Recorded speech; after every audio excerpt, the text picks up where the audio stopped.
Mwalimu mmoja wa kike alikuwa akifundisha darasani.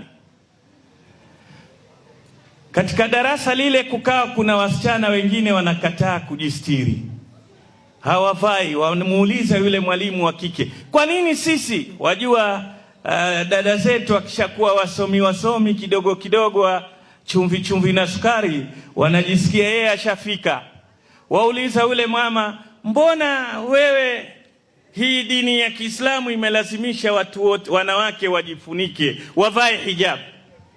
Yule dada, yule mwalimu mzuri hakujibu swali lile. Siku ya pili alikuja na sweets kwenye sahani, peremende zile, kwa idadi ya wanafunzi mara mbili. Sahani moja zile peremende zimefunikwa, zimefungwa kwenye karatasi yake, nyingine ziko wazi. Wanafunzi wa chuo kikuu wasomi, akaanza kuzipitisha, kila mmoja achukue ile sweet anapenda. Wote walichagua chocolate ambayo imefanya nini? Imefunikwa. Wakaziacha zile ziko wazi. Akawauliza, mbona hizi hamuchukui? Wasema hizi ziko wazi, chafu,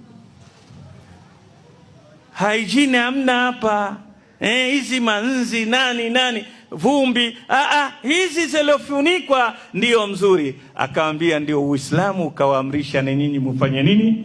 Mujistiri. Mtoto wa kike, jitambue wewe ni kiumbe bora katika dunia hii.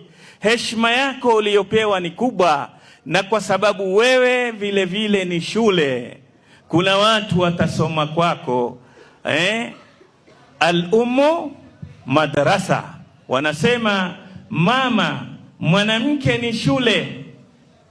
Wewe unatarajiwa kuwa ndiye mlezi, na madamu ni mlezi lazima uwekwe vizuri, kwa sababu hakuna malezi mazuri kama malezi ya kuiga.